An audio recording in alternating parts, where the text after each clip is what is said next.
Happy holidays, everybody. Welcome to December and Red Ribbon Reviewers. Okay, I have been doing a lot of reviews recently. I basically had to do 2 full months of horror and the CN stuff, so I'm a little burnt out right now. Plus, later this month I'm going to be doing my J.J. Abrams-a-thon for the release of The Rise of Skywalker. So this will actually be the only Christmas-related video I do this year. So to make it special, let's look at this DVD I got. This is a 20-movie Christmas pack I got at a flea market for about 50 cents. And by 20 movies, they mean 8 movies. Only 8 of these things are over an hour, one of them barely, and a few of them don't even hit 10 minutes. And one of the full-length movies I've already covered, the 1959 Santa Claus film. You know, the one with Pitch the Demon, a Santa that kidnaps children, evil dolls, and whatever the fuck this is. Already. So I'm just gonna pick a random one that sounds interesting. How about this one, The Great Rupert? A talented squirrel named Rupert helps a family that is down on their luck during the holidays. Sounds wacky, let's check it out.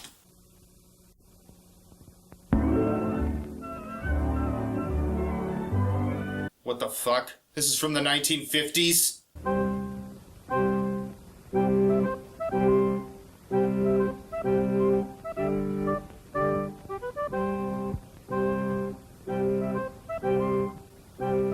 That's terrifying. Okay, we ain't doing that. Besides the squirrel's creepy movements, it's actually pretty dull, and I cannot for the life of me tell you the plot because the audio quality is shit. I had this all the way up on my TV, and I can barely understand the dialogue. Maybe if I were as talented as some of the bigger reviewers, I could get something out of this, but I just wanted it to end. Well, that was a bust. Alright, how about this one? A Christmas Tree Miracle. This one's from 2013.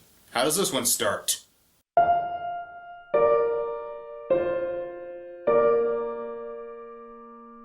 Everyone says that Christmas is a time for giving. I didn't edit that. But my family had nothing left to give. No tree. Honestly, they don't seem that sad. Most of them look more confused. Hell, this guy looks kind of angry. But that didn't matter. Because this was going to be the best Christmas ever. Who the fuck are you? Oh shit, color. Oh shit, color. God, it's so bright it looks washed out. This is the George family. Workaholic dad David. My favorite cliche. The mom Claudia is the mom cliché who tries to make everything perfect at the expense of other people's opinions and her sanity. The son Nick is the teenage boy cliché who only cares about his girlfriend. The older daughter Natalie is the teenage girl cliché who's always on her phone. And the younger daughter Nina is the little kid cliché who's overly optimistic and talks in that little kid voice that the kid from Anchorman 2 was making fun of. But even though it wasn't the biggest or the best tree, it was ours. Miss Webb said to. She said to write something nice on the top of the can for the poor. Hi, I'm Nina George. I am 6 years old. I play the cello. But every Christmas he'd send me a pretty card with $5 in it. I wrote that on the top, like Miss Webb said. Sometimes I hear sounds at night and I get scared. I think there's a ghost in my closet. Everyone's gonna stop texting, stop complaining, and stop whining for the 3 seconds it will take to snap this Christmas card picture from this photographer who overcharges by the hour. Why do you need a professional photographer for your Christmas card? So the family acts like, well, a family around Christmas time. They fight, they care more about the presents, they give to charity out of obligation, they fight. And for some reason, the mom doesn't like Nick's girlfriend. You do? Oh. Hi, Mr. and Mrs. George. Hello, Molly. Everyone in this movie is an asshole. There's just a bunch of cattiness and back-talking. It's kind of jarring. David has a senator friend named John Cutter, because that's an evil politician name if I've ever heard one. So your kid in this? Oh, yeah. She's actually playing the cello. Cello? She's actually pretty good. Really? I bet she is. Mine's pretty good, too. He plays the sax. Sounds like an asthmatic marathon runner, but he plays, right? Seriously, everyone's an asshole in this. Well, to be fair, the sax kid does suck. Although Nina is apparently really good at cello, but she refuses to play because no one in her family is paying attention. No one wanted to hear me play. Honey, that's not true. Is everybody mad at me now? Of course not. Nobody cares. Oh my god, this movie is so mean! I mean, yeah, Home Alone started out with a lot of mean characters, but those were mostly the kids, and kids are assholes. Most of the adults were mean until Kevin started acting up. Well, finally we get one nice moment where Cutter's wife comes out crying and Julie gives her some of their makeup. David then goes to a coffee shop and there is a bum named Henry just sitting there while the employees tell him to leave. Look, mister, you've been sitting here a really long time. If you don't order something, you're gonna have to leave. Could be worse, dude. If you were black, they'd call the police on you. David orders him a coffee out of kindness. I mean, it's more like he just was tired of hearing them fighting, but whatever. The lighting in this is awful. David goes to his boss, and businessy business talk leads to him being let go. Don't say it. This is very difficult for me. Tom, I've been with you 20 years. I have been with you right here for 20 years. We can't afford you anymore. I carry this company. Jesus fucking Christ, we're 12 minutes in, and so far we've had fighting, smack talking, and a guy getting fired. They tell their kids that their dad is switching jobs and decide to try and keep things as normal as possible. I need the credit card for college applications. Hey, don't run off. We are getting the tree tonight, so Nina doesn't run away from home. Letter. Oh, fuck you! Because they waited so long to get a tree, they have to settle for a shitty one. Why they don't just get a fake one, I don't know. Their bastard son gets a car because life is stupid and unfair. But you know what? I'm willing to forgive him for his behavior because Natalie is so much worse. What is this? It's the jacket you wanted. No, it's not. This is hideous. Ew, just give it away. You little fucking bitch! I guess Christmas is over. Seriously, this movie is depressing. As they move into the new year, David tries to get a new job, but is having trouble. I'm not sure why. He was apparently pretty good at it, he just only was let go because they didn't have the money to pay him. Their finances start to deplete and they can't pay for several things. Why doesn't the mom try and get a job? I could always take that tutoring job that was in the paper. It's not a lot, but it'd be something coming in. Absolutely not. No, it's your job to take care of the house and the kids. Wow, your misogyny is going to make your entire family starve. And they can't even sell the house because of the mortgage. Julia's sister Cindy, played by Jill Whalen of The Love Boat, tries to help out. And we begin to learn that the Georges spend money like there was no tomorrow, even using her mother's inheritance to buy a lake house. What about Mom's canary diamonds? I couldn't pawn those. Those pieces mean everything to me. What if somebody were to buy them? Like me. Why don't you just help out your sister during her hard time, no strings attached? Spaghetti again? Ew. Fuck you, spaghetti's awesome. Mom, my phone's broken. Make Nick drive me to the mall to get a new one. Alright, you little bitch, how about he gives you a smack upside the head? Drive me to the mall to get a new phone. As long as we can pick up a pizza. Okay, I know they lied and said he quit, but they still know he's out of work. I would understand the little girl acting entitled, but these two are teenagers. They should know the consequences of not having a job. And no one is ordering a pizza, and absolutely no one is going to complain about eating spaghetti again. You understand me? What the heck is your problem? Hey, don't talk to your mother like that. We do not use that heck word in this house. This is a fuck family, damn it. That sounded less perverted in my head. They tell the kids the truth and tell them that they have to go to public school. Oh no. Nick also had to get rid of his car and they had to spend his college tuition. Okay, that's stuff I can understand being upset about. It doesn't matter. No, it does matter. You're ruining my future, and I'm just gonna become a jobless failure. Like you. Also, his girlfriend breaks up with him because he's poor. Alright, now I understand why the mom hated her. And they have to sell pretty much everything they own. Is it too late to go back to the squirrel movie? They try to start their new lives as it appears Nick grows some kind of conscience. Not sure when that happened, as he stops a kid named Kel from being bullied. David? It's the bank. They're giving us 20 days to get out of there, taking the house. Seriously, why have you two not gotten part-time jobs yet? They go to David's father and he says what I've been saying this whole time. I lost my job. Find another one. I've tried. You've tried to find a job you want, not the job you need. Exactly. Although he is kind of a dick, he seems to be reprimanding him for not staying and working on the farm and trying to give his family a better life. Yeah, they should have spent less than they did, but they don't need to live so below their means that they can't buy nice things. I'm about to lose everything. Maybe that wouldn't be such a bad thing for any of you. Fuck you! They had friends and liked buying nice things. I was on your side, but now you can blow me. So they have to move out of the house carrying only a few bare essentials. How did this happen? Why won't anybody help us? Merry fucking Christmas! They are forced to live in a motel. He's not even really trying. He could be working anywhere. Why do you keep defending him? Because he's my husband and your father, and you will show him respect.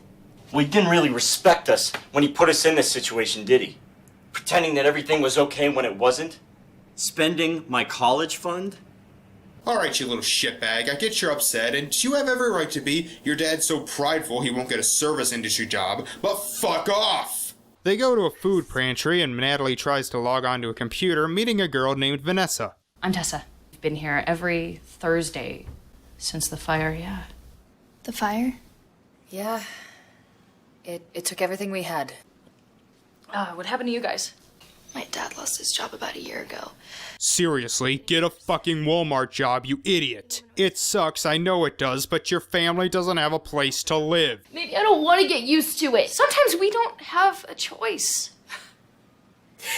Oh, stop crying. I can't! It's the most wonderful time of the year. How about I tell you a joke? Knock, knock. Who's there? Why are you asking me? I don't have a door. I'm homeless.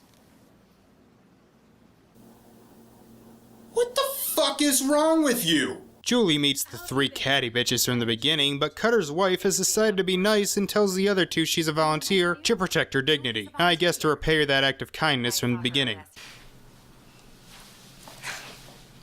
Are you tired of the same good old boy politics? Great, a commercial break. John Cutter, running for re-election. Wait a minute, I'm watching this on DVD. David goes to the coffee shop and meets up with Cutter, who buys him a coffee and tells him that if he can find a place with 200 acres, he can hire him for a job. So yay, he may possibly have a job sometime in the future, maybe. Their card is declined, meaning they have to leave the motel. Nina finds a note she wrote to herself on a can of peas they got from a food pantry. They decide to go to the church because, well, where else are they gonna go?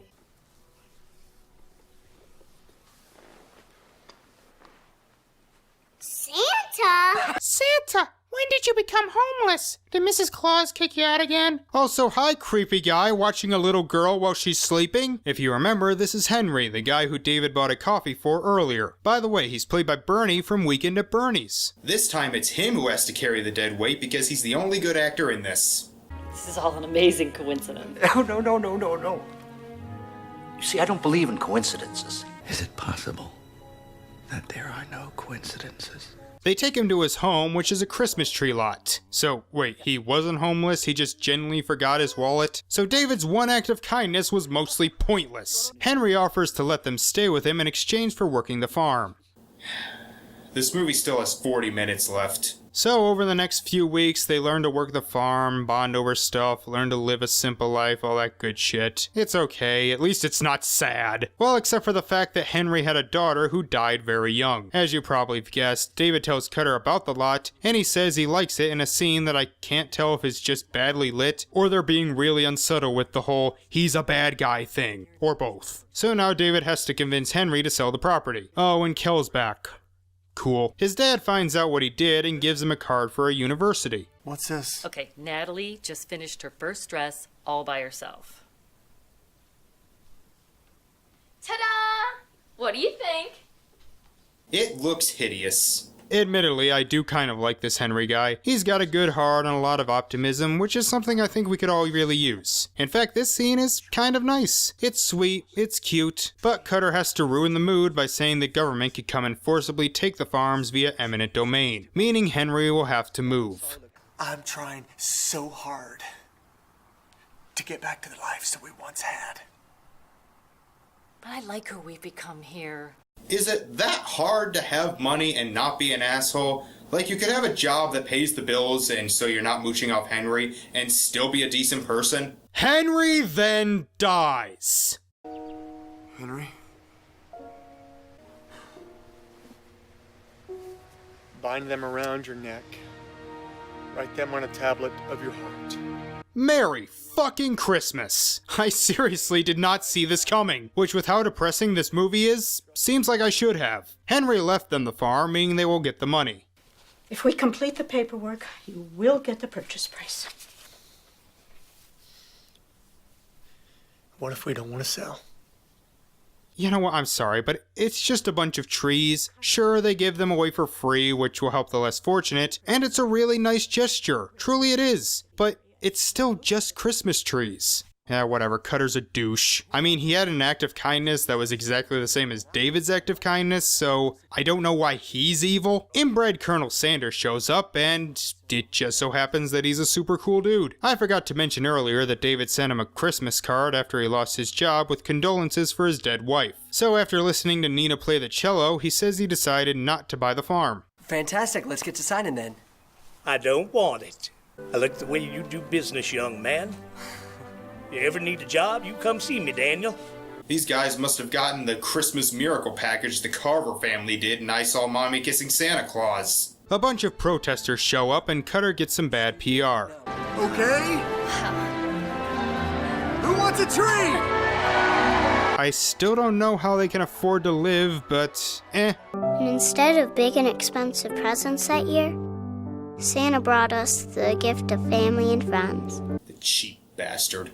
Everyone's happy. Nick is probably going to college and may start dating Vanessa. Cindy spends Christmas with them. Why she couldn't do that before, I'm still not sure. And David's dad comes too. I will admit, this ending is pretty nice. It's schmaltzy as hell, but I like that kind of stuff. So that was A Christmas Tree Miracle, and it's okay.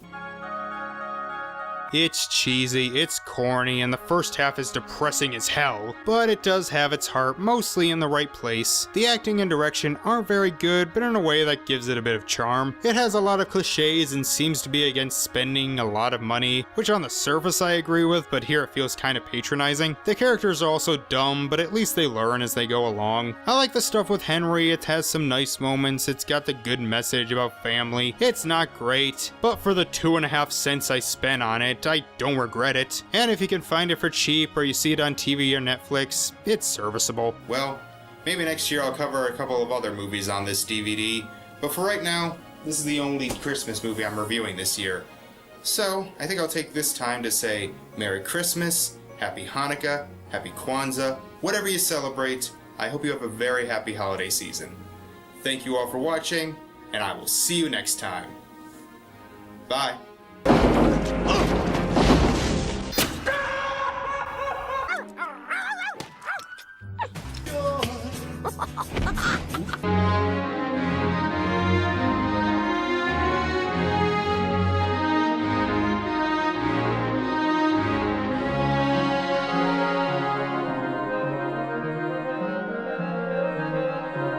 There's a dog on that? There's no dog in the movie. Like, not even... They don't own a dog? Henry doesn't? What the fuck? What is this poster? Why does she look like she's gonna eat it? You're not gonna order a pizza, 'cause we can't afford a pizza. Sure we can, they're like $2.